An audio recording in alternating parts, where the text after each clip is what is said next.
Most of the important events that shaped the course of my life happened before I was born. They happened in 1917, 1920, 1939, and 1941. I was born in 1945 in Poland, 6 months after the end of World War II. The same events were instrumental in altering completely the social fabric of the place that my family on both sides had lived for centuries. The province where they lived was in Ukraine. It was called Volynia, both under the rule of the Polish Empire and the subsequent rule of the Russian Empire. After the revolution and the Polish-Russian-Ukrainian civil wars that followed, in 1920, Volynia was divided in two. The western half became part of Poland, and the eastern half became part of the Soviet Union. Ukrainians have always lived in Volynia, but the character of the place, like many other places in the Jewish Pale of Settlement, or as some call it, the land of Ashkenaz, until very recently was that of a borderland and a perennial battleground among the Central and Eastern European powers. Jews have lived in Volynia for at least 800 years. Before the cataclysms of the 20th century, the majority of the population in the towns and villages of Volynia was Jewish. The others were ethnic Ukrainians, Poles, Russians, Germans, Tatars, and Gypsies. Today, the area of Volynia is in the Ukrainian heartland, and Volynian Jews are largely absent, much like a species driven out of one of its natural habitats. Elderly Ukrainians remember their Jews, and some even acknowledge their memories.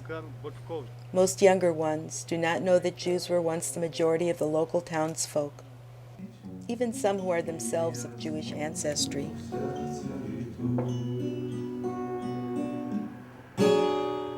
I am a child of Volynian Jews. My parents' mother tongue was Yiddish. I was always a little unclear as to whether their second language was Russian or Polish because my parents spoke both. It all makes sense once you know the history of the place.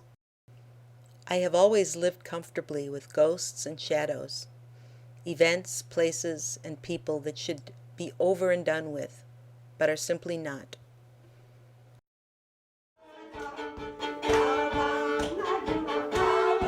When I was 60, lacking any relevant experience, but buoyed by the acquired knowledge that shame is a useless emotion, I decided to make a movie about Volynia. The end of the Soviet occupation and the incorporation of Volynia into the newly independent nation of Ukraine made an unguided film shoot possible, if still not so comfortable. I went there because I wanted to renew my intimacy with my ghosts. I had the notion that doing a film would demonstrate a serious commitment to them.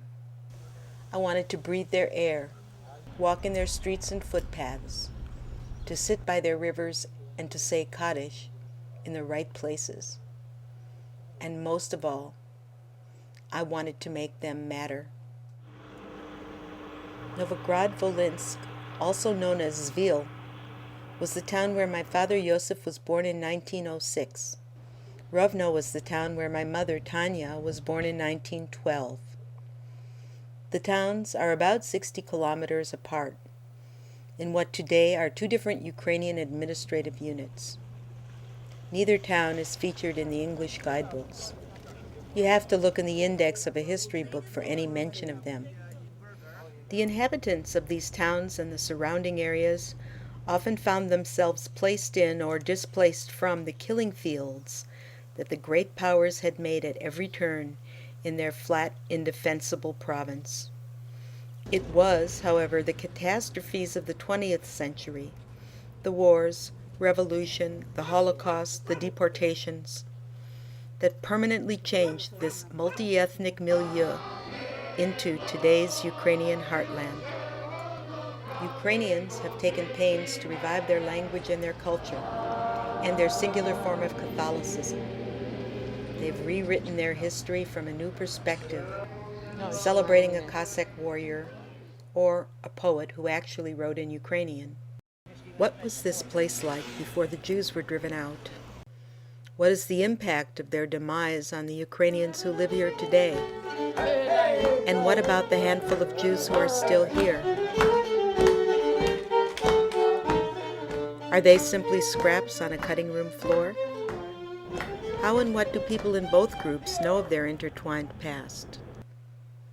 Would answering these questions put me closer to my ghosts? On a whim, I went a very long distance to find out.